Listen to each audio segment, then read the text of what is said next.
So welcome everybody to the first hybrid embodied AI hybrid talk. Um, Today we have Rebecca Stower presenting here.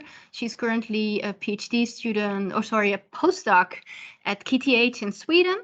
And I guess the floor is yours. Yeah. All right. First of all, thank you.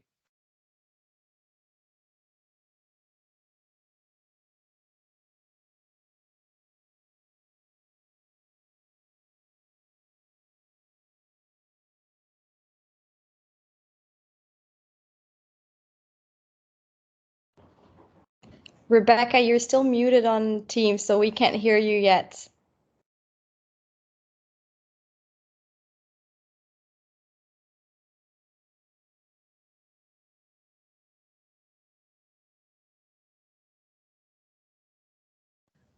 And now you're muted, Mattia? Okay.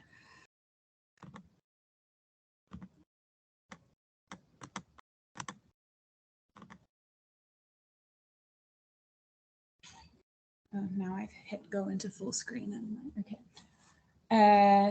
So I need to redo my introduction. I assume that if people have come to the talk online, they probably know who I am already. So yeah, today I'll be talking about HRI interdisciplinary research, and I'll be talking about some of my experiences doing interdisciplinary research in HRI. So my background, so first of all, I'll start off by talking a little bit about the intersection between psychology and robotics, because my background is primarily in psychology, and now I'm working like in a computer science department in the field of human-robot interaction.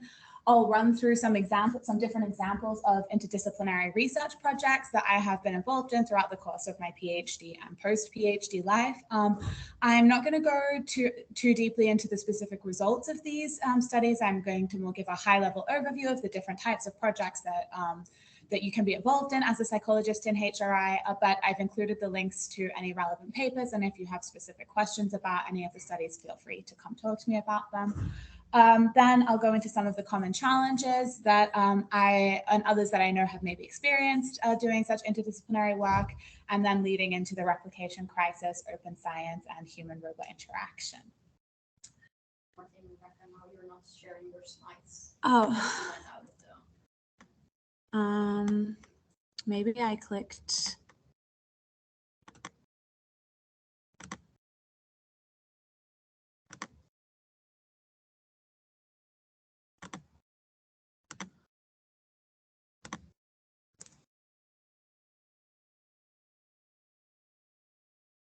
Is it okay now? Yes, the full screen one. Okay. 2 years of COVID and we still struggle with virtual meetings. But yeah, this is the overview that I was mentioning before.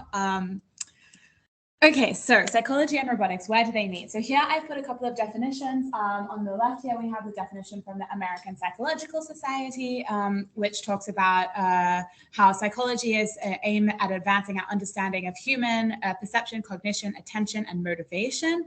And then on the right-hand side, we can see the Robotics and Automation Society, which talks about like autonomous operation and but then this part is important, in cooperation with humans. And so when we talk about psychology and human-robot interaction, we're really focusing on how we can merge these two fields together so that we can have autonomous robots, ideally, sometimes not, that cooperate with humans, and understanding the human behavior in these interactions.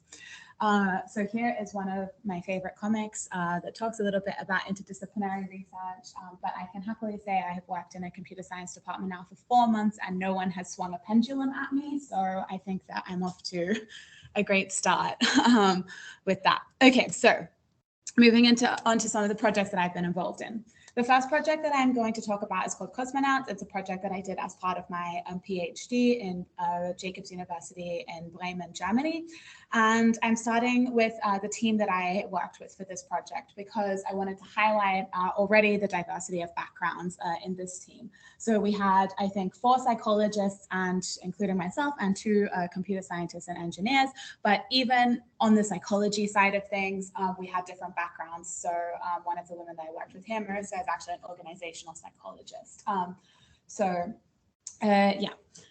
And the goal of this project was to design a learning task between a social robot and a child. And so this is why we needed the kind of computer science, engineering side of things. So I worked with a master's student to help program a semi-autonomous interaction between the Now robot, which is a humanoid social robot, and the Cosmo robot, which is a non-humanoid robot, but it's still social. It's very small, like the size of a remote control car.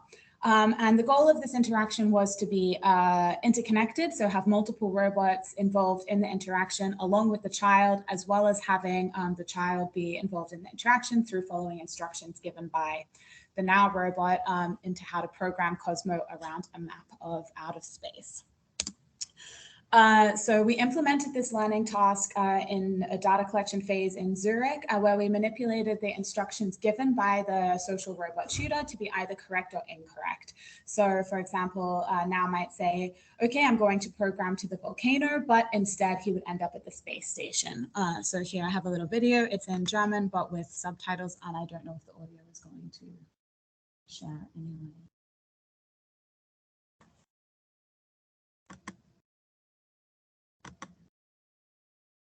Okay, but also nothing is happening when I this screen.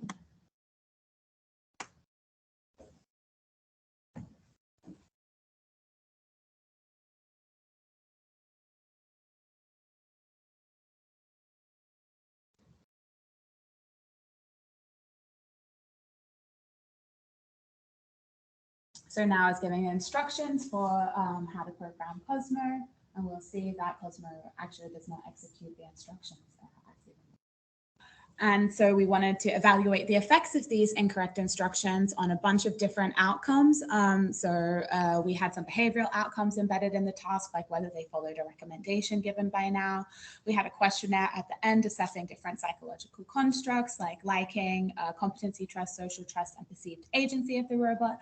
We also had a semi-structured interview at the end of the interaction where one of the experimenters asked children questions about the interaction and also gave children's parents a questionnaire to fill out as well. So this was a study that was conducted into the wild with a bunch of different types of data that we collected. So quantitative self-report data, behavioral data, also qualitative data from the semi-structured interview, so that we had a lot of different things going on here. This is, I guess now I have to come back. Yeah, so this is a brief summary of like all the different measures that we had going on in the interaction. It's not necessary to really understand all of them, but just to highlight the four main different brackets. Yeah. Somehow your slides are not sharing anymore. Someone goes meeting with some gaming.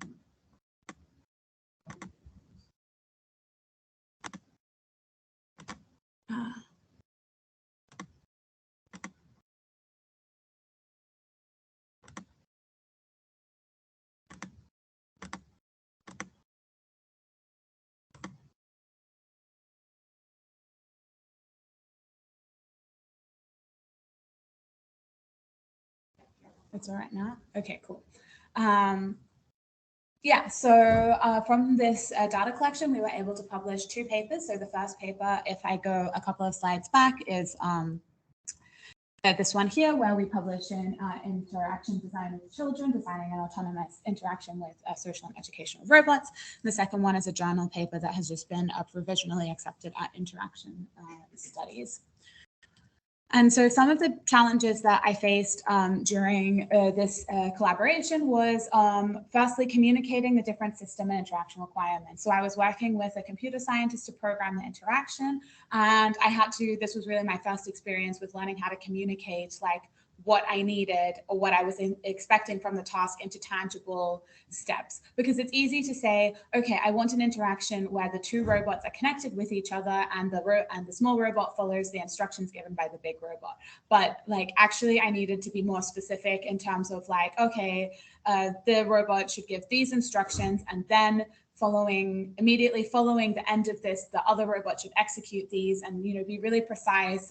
And also because sometimes coming from a non-technical background, what I thought was going on was actually not in reality on the technical side what was happening. So for example, we had a problem at the beginning where the robot kept going like to the wrong location on the map.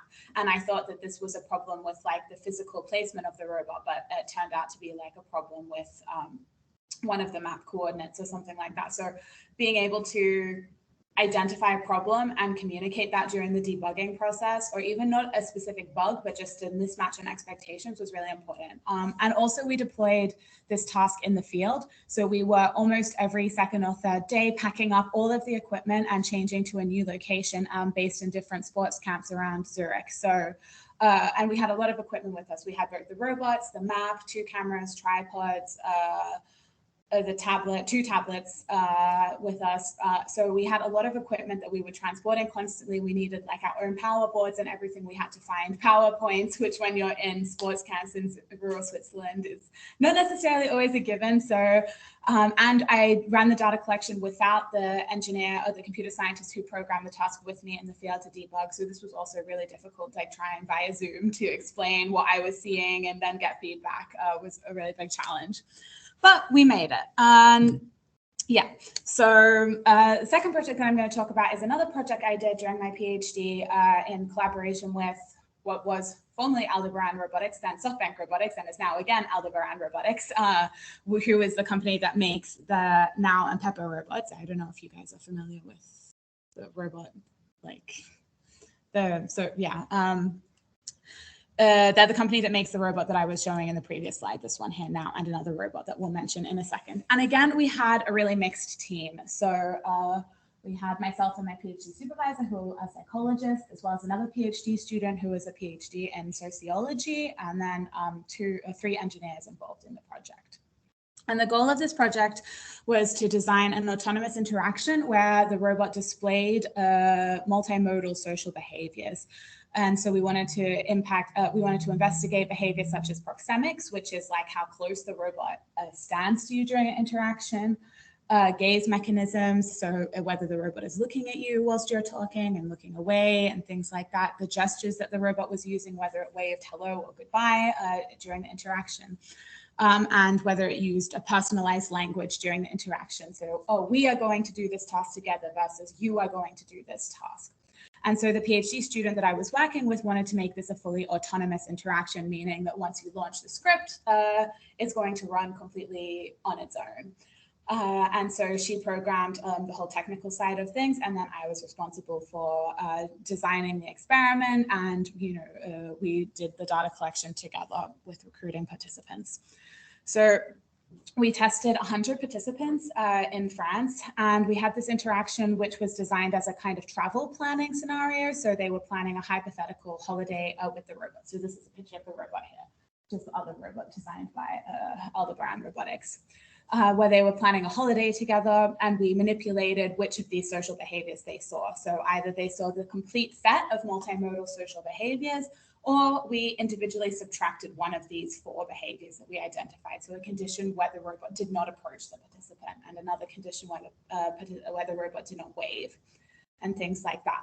And again, we measured some different outcomes. So we had several behavioral outcomes embedded in the interaction, as well as some self-report questionnaires at the end of the interaction. So, for example, at the beginning of the interaction, the robot would approach the participant, establish itself, and offer water to the table if they wanted to accept it or not. Then they would go through a travel planning phase. And then finally, the robot would give a recommendation like, oh, you said that you like traveling by train and going to cities. Maybe you would prefer Amsterdam over London. And yeah, I have a little video here. I think I put the audio off because it's in French, but yeah, you can just see the robot, the participant waving back at the robot. He's smiling at the robot's introduction. He's nodding along to what the robot is saying. When the robot approaches him, he's like really engaging with this. He's using the tablet. He comes closer.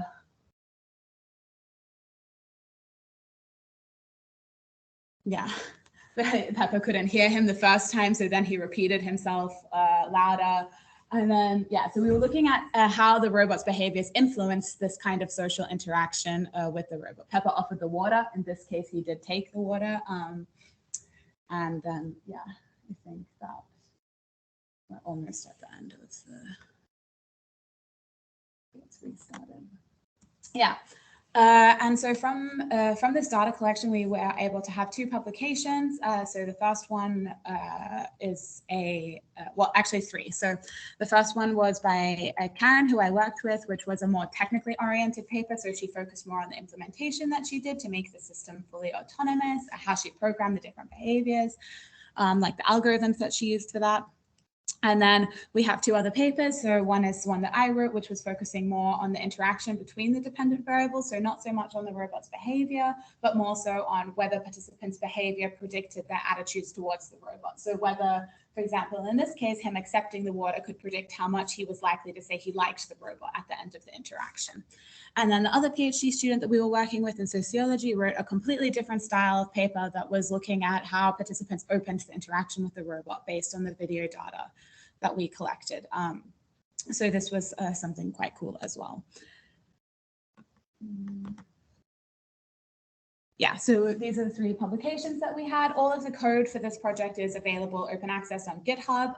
So if you have a Pepper robot, you can download and implement it yourself, although you might have to translate it into a language that is not French. And all of the materials and most of the data that we use is also available online on the Open Science Framework, which is a database for repositories, which I'll go into in a little bit. And we're currently conducting a follow-up study as well. The challenges that I faced during this collaboration was balancing the technical constraints with the experimental design. So we had a lot of discussions in the beginning because I was coming in with a really strict experimental psychology point of view where I wanted to do everything like as controlled as possible. And from a technical side, because we were trying to program the robot autonomously, this wasn't always possible. So for example, each of the 5 conditions that we had ran on a different script. So every time we wanted to switch conditions, we had to completely restart the robot and launch the new script. But obviously, if you're wanting to run participants consecutively, this takes up a lot of time. And so Karen, the PhD that I was working with, was really against this. And I was trying to explain the importance of counterbalancing and like randomizing your participants. And I said, well, for example, we have one of our outcomes that is Pepper is offering them water. If we test only one condition before lunch and a different condition after lunch, and we find that they accept the water more in this other condition, we don't know if this is because of the manipulation or because maybe people are just more thirsty after lunch. And this was the argument that really got through to her. And so I succeeded in not completely randomizing the conditions, but we would do like blocks, like 5 in a row of each condition and then switch it around again. So this was also like a compromise that I had to make because in an ideal psychology world, you would make it completely random, but this was just not going to be possible based on like the technical system that we were working with. Also, when we were writing up the papers, because we went into the collaboration from the beginning, knowing that we wanted to have different outcomes, but still it became quite difficult when writing up the results to distinguish between what was a technical contribution and what was a theoretical contribution. For example, I know in engineering, you often need to validate that a system is working, but in this case, our validation relied on the psychological measures that we were testing. So we were like, okay, validating the system and showing that, oh, look, the different behaviors are having different outcomes actually has implications for both of our fields. So how do we kind of separate these and write a paper or papers that highlight each of these individual contributions? But again, like we did manage in the end because Karen's paper is more technical and mine in the end doesn't focus on the behavioral manipulations at all, but more so on the self-report and behavioral data that we collected. Okay, so the final project that I'm going to briefly talk you through is something completely different. So we're moving away from the SoftBank or the Aldebaran robotics robots and into the world of swarm robots, which is something that I didn't do during my PhD, but afterwards I worked for 6 months in collaboration with 2 universities in Paris and Montreal. So again, we had a super interdisciplinary team in Montreal at the Technical University there, and then 2 professors in Paris. Both of them were psychology professors, but Florent actually also works in more arts and expressiveness domains as well. And in this project, we wanted to design swarm behaviors so that they can communicate messages to an operator or an intended audience to help facilitate communication between an operator and a swarm. So to give you some examples, we did like a top-down design of different behaviors. So asking domain experts like robotics students, psychology students, and design students, okay, if you have a swarm of robots and you want them to signal that they want to open a communication with you, how do you envisage that behavior? Or if you want them to signal that some kind of intervention is needed, what would that look like? And or if you want the swarm to signal that the communication is over, the task is over, what would that look like? And this is in contrast to kind of other swarm robotic studies, which focus more on the physical properties of the swarm. So looking at, for example, the velocity, so maybe fast acceleration and stopping and jerking movements is associated with like anger or rushing or something like this, whereas like smoother circular motions are maybe associated with something calm. But we kind of ignored that literature and just went, okay, what do people think these behaviors are? So this is one of the initiate communication examples. So you can see the robots are coming together and kind of expanding and coming back together again. This is signaling that an intervention is needed. So again, it was really fast, like huddling together and signaling that the communication should be closed. So I picked 3 examples that worked very well. These ones all, when we asked participants to rate what message they were signaling, all voted for the message that they were intended to signal, which was really nice. So this project actually involved several phases. So the first phase, which I was just talking about, was designing the expressive swarm behaviors. The second one was where the technical implementation came in, and the engineers I was working with in Montreal tested the behaviors in simulation. So not on real robots, but just seeing if they could program this kind of autonomous behaviors in the robot in simulation. Then we did this online user study evaluating the behaviors, which was the part that I was primarily involved in. And then the next step of this project will be ideally to implement the behaviors in real robots. So for the online study, we did it online and had a survey where we presented these different animations to the participants and asked them to rate first which message they thought the animation was signaling, and second, how they rated the animations in terms of different group parameters. So for example, if they thought that the robots were synchronized, if they thought that they were grouping together, if they were reacting to each other, if they were forming shapes, or if they were following each other. And from this, we had 2 publications. The first one, which was currently under review at Autonomous Robots, which focused mostly on the design phase and the simulation phase. And then the second one was one that I wrote, which focused on this user evaluation study. And we are currently also still working on a systematic review, as well as hoping to implement the behaviors in real robots.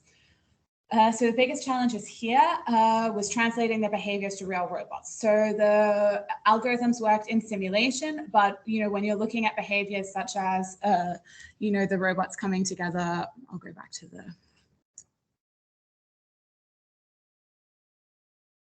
this one here.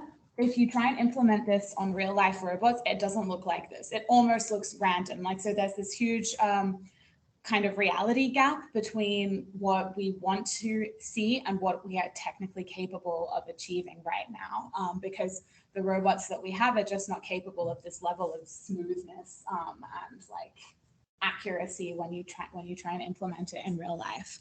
So that is one of the challenges that we're currently facing.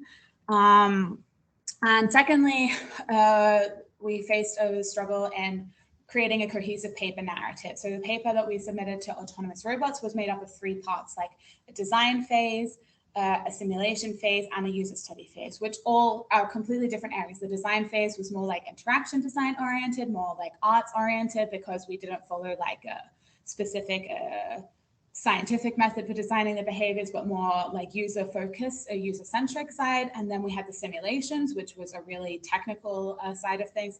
And then finally, we had this user study, which was not a translation of the simulations, but then going back to the animation. So trying to put all 3 of these together in a single paper to appeal to all of the audiences that might be interested in the various parts of that was quite challenging.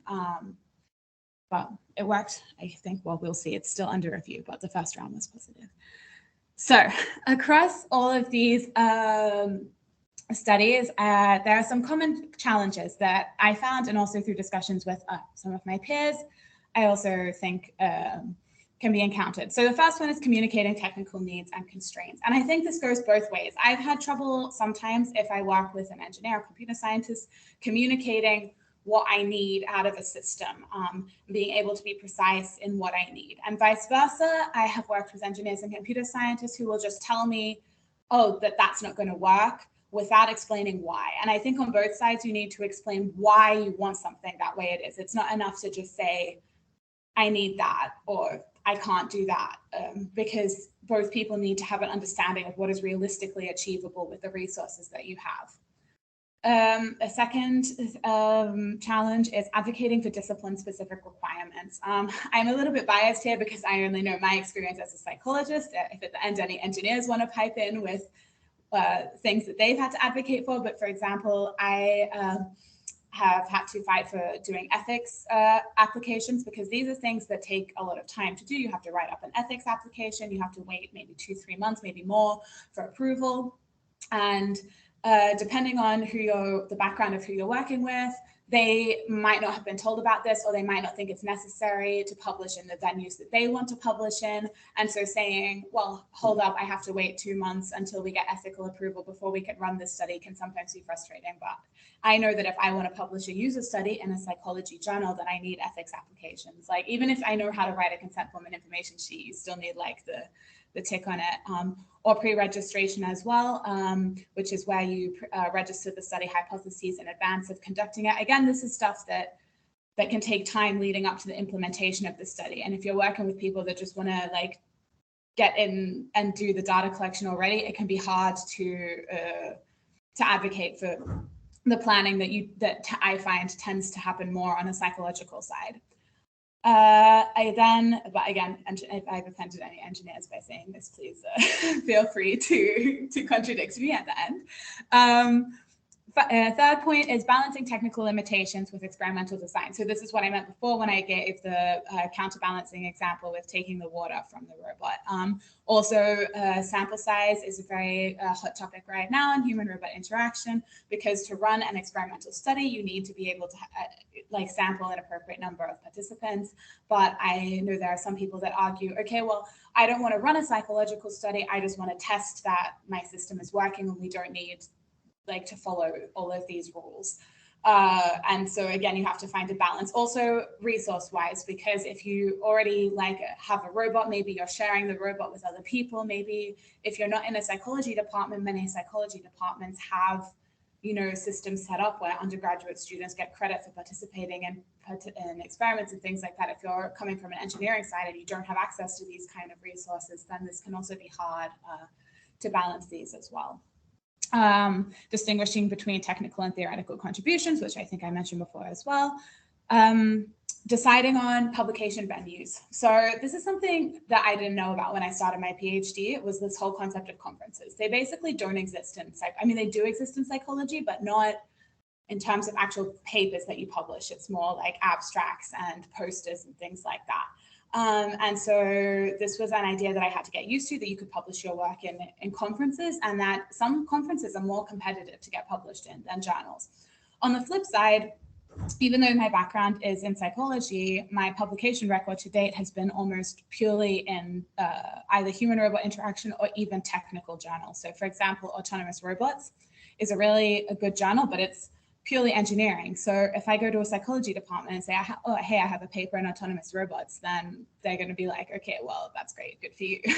So being able to find the right audience for the right venue for your work can be hard, because also on the psychology side of things, the requirements to be published are much stricter in terms of the experimental design. So if you are already trying to do a lot of compromises in the design and implementation of your study, and you know that you have tried to do it to the best of your ability, it still might not hold up to what a psychology journal would say is sufficient, which really sucks, because like, okay, they can go try and work with the robot themselves. But like, so this is something that I still don't really have a good way of answering, but it's something to consider at the beginning where you want the work to go, which is leading into the last point, which is tailoring the work paper to the appropriate audiences. So you might have a lot of data from a study that you've conducted. And if you are publishing in a psychology venue, then you might want to focus more on the statistics and the experimental design. If you're publishing in an engineering venue, you might want to focus more on the algorithms. I have tried to write papers where I've included everything because I thought, oh, like all of this is interesting and I'm only going to write one paper and I want it all to be available. So for example, in the Cosmonauts project, because the master's student that was working on the technical side of things didn't want to write a full technical paper, I said, okay, great, I'll include a technical section in my paper. And then the reviewers were all like, why is this information in here? It doesn't count towards the paper. It's not interesting. So then I ended up removing it and just including a link to the code online, which was kind of disappointing because I wanted to include everything. But the feedback that I got was that it doesn't, like, the people that are reading it are maybe going to come more from one audience than another. And you can't necessarily always predict what that is. So these are kind of human-robot interaction specific challenges. Now I'm going to take a step back to a kind of hot topic also in psychology at the moment, which is the replication crisis. So have you guys all heard of the replication crisis? Like, show of hands. I can't see the online participants, so I don't know what they are thinking, but you guys know. Okay. So the replication crisis came from psychology. In around 2015, there was a paper that was published, which was called I think the Many Labs project, or I don't remember exactly, but they tried to replicate a lot of kind of famous psychology studies. And they basically found a very, very low success rate in terms of their ability to replicate these studies. So one example here is the facial feedback hypothesis, which is a study that said, okay, when you manually force yourself to smile by like holding a pen in your mouth, you find cartoons funnier than if you are not smiling, even though like this is just like a mechanical manual thing that you are doing. And this finding absolutely didn't replicate, along with many others. So this was hugely, hugely controversial in the field of psychology. Like professors were like flamed, they were canceled, and it was really bad for a lot of people. But and so now as a field, collectively, we are trying to do better. But before I go into like some of these things, I'll go into the causes of them. So the reason for this lack of replication is like not super well understood. I mean, also now with the replication crisis, it's kind of swinging back around and people are like, oh, well, the people that replicated the study didn't do it well enough and they didn't account for this factor and things like this. But in general, there are some common root causes in psychological research, basically for up until 2015. And still now, even so up until 2022. So the first one is underpowered studies, not having enough participants to be able to detect the statistical effect that you want to detect. Questionable research practices. This is things like you have a hypothesis, you run your study, your data doesn't support your hypothesis, and so you just change your hypothesis to match your results.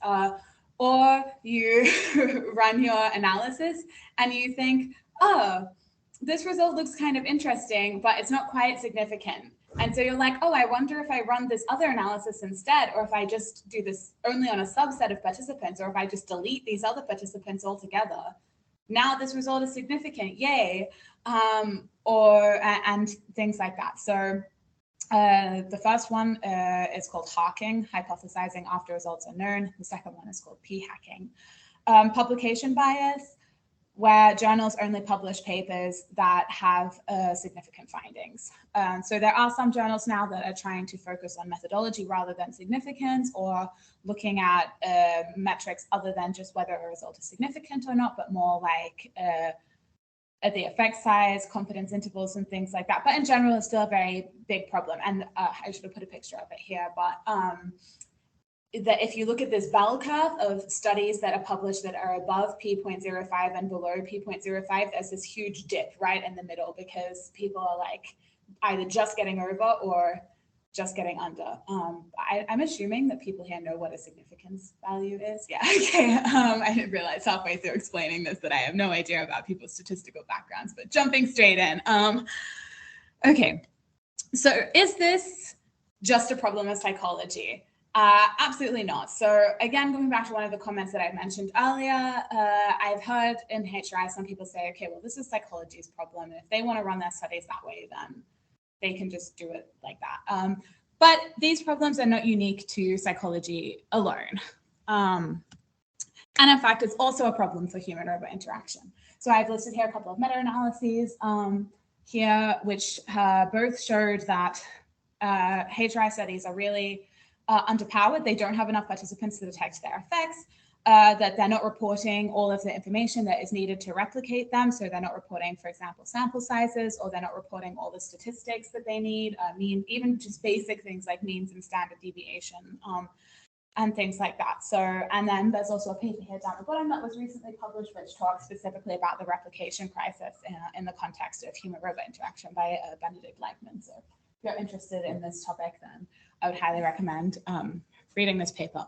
So these questions about study design, about statistical malpractice, publication bias, these are very much relevant to the field of human-robot interaction as well. But it's not all bad news. There are things you can do to help as the next generation of interdisciplinary researchers. So the first thing is pre-registration. So are you guys also familiar with this concept of pre-registration? No, yes, no. Okay, so I mentioned this very briefly at the beginning, but this is where you, before you conduct your study, you register online the hypotheses that you have. And then it's kind of frozen in time, it's locked. So that you want, after you conduct the study, irrespective of what the results are and what you choose to report, people can go and see what you initially thought was going to happen. So it kind of reduces this problem of harking, of hypothesizing after the results are known, and also post hoc analyses. The Open Science Framework is the most popular one, I think, and it has templates and everything that you can use, and it just asks you about your independent variables, your dependent variables, your sample size. And I find it can also be quite useful to even just help concretize your experimental design at the beginning, in the same way that ethics applications help you also to really think about what you are manipulating in your study, why you're manipulating it. So I find it useful also from a methodological point of view, in addition to the benefits of reducing statistical, experimental malpractice. Or also, depending on the journals that you are targeting with your papers, some of increasingly more and more are asking for pre-registration with your data, and also open data sharing and things like that. So it's good to know about this so that you can plan about it for your experiments, and also create a repository maybe in advance for your materials and data and things like that. Justify your sample size. Again, assuming a pretty high baseline of statistical understanding here, but basically it means that you can't just say, oh, I want to check out and see if, okay, a robot like waving hello is liked more than a robot that doesn't wave hello. You need to, and I'm going to test 10 people, and I'm going to put 5 of them in the waving condition and 5 of them in the no waving condition, and then call it a day.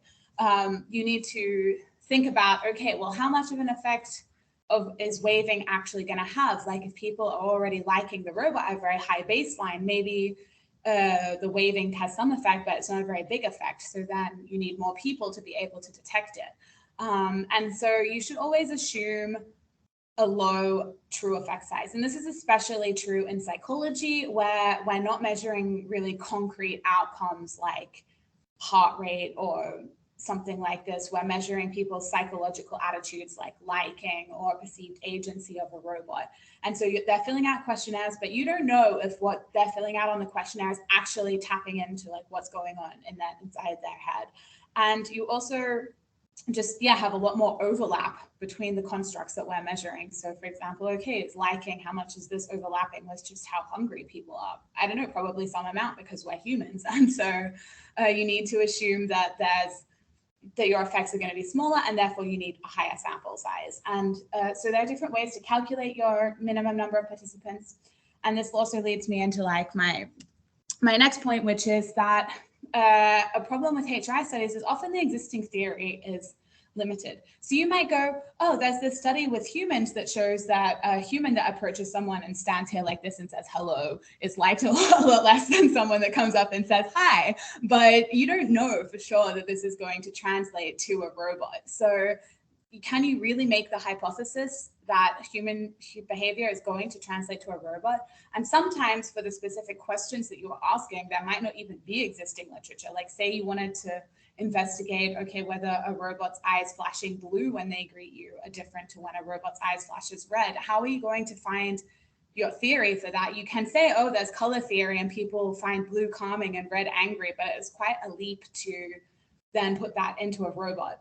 And so the consequences is oftentimes I think people are making these hypotheses because that's what we're taught to do. We're taught to design confirmatory, hypothesis-driven research when there's not really this theory behind it to justify these hypotheses. And this is a problem because then a lot of times these hypotheses are not supported because the theory was not really there. And then these results are not published because we don't support publishing non-significant findings. So then it's really complicated. And so I argue, and again, this is maybe controversial to some people here, that we shouldn't be focusing so much on hypothesis-driven research, and exploratory research is also fine. So I've also heard the argument that, okay, pre-registration, for example, it goes against this idea of data-driven research, of exploring. If you have data, you should be able to use it, right?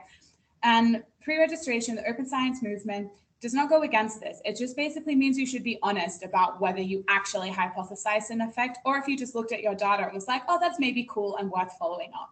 So then your audience can make the decision for themselves, oh, this is a really strong finding with theory and a hypothesis and a clear outcome, or okay, this is a potentially interesting result, but it needs a lot more replication and developing before we can really accept this as fact. So there's also this kind of, I think, false dichotomy that has come up a few times, which is between data-driven research and theory-driven research.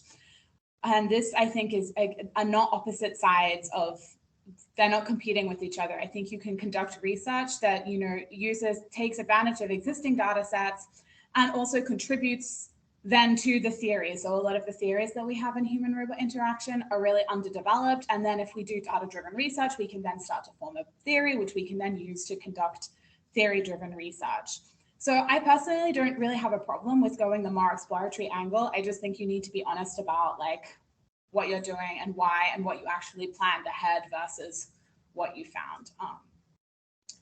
Yeah, okay, so that concludes my brief statistical rant. And I have gotten to the summary and conclusions. So hopefully from these, you can see that there are many different ways that you can contribute to an interdisciplinary project and many different fields. If you're interested in going into this more technology-driven side of things, like the projects that I've been involved in have been with swarm robots, with humanoid robots, with children, with adults, with neurotypical populations, with neurodivergent populations. Now I'm also involved in a project on edge computing, and other different projects as well. So I personally find that my contribution and a lot of the work that I do is not so much based on the theory and the disciplines that I studied, which if I had to very broadly classify it would be like social and developmental psychology, but more so on my experimental design and my statistical knowledge, which can be applied to so many different topics. And every project has its own challenges. But that there are some things we can do to make it easier. So at the beginning, before you conduct a study and you just want to design an interaction between a human and a robot or any kind of a study, you should be really clear about the technical needs. What are you going to need to run this study? You should also be clear about the psychological needs. Do you need an ethics approval? Do you need like measures? Are the measures available? Like, be clear about the research. If you need to collect participants, how are you going to pay the participants? What platform are you going to use if you're going to do it online? Like these things.